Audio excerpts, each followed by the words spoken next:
manifesting cows para sa susunod na Ani Bananis backyard farm. Mga na magmamanifest tayo ng cow.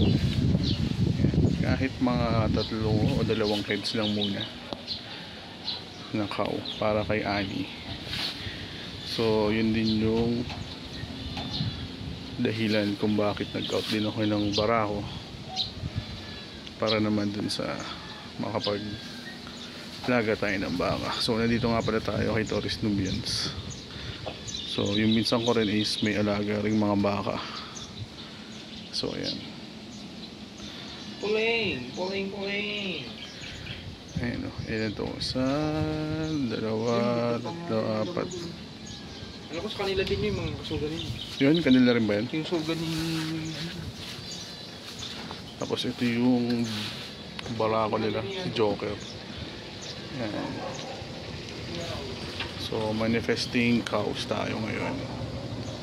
So wala namang masamang mangarap. Ito ngayon yung susunod na target natin, magkaroon tayo ng baka sa farm. Kasi kung hindi nyo natatanungin, ano daw ang pangarap ni Ani, magkaroon ng cow. Ayan. Kung may magtatayo ng kambing. Oo nga eh.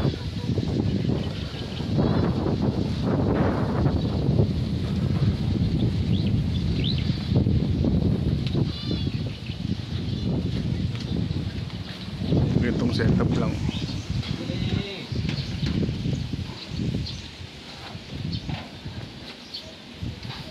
So yun lang.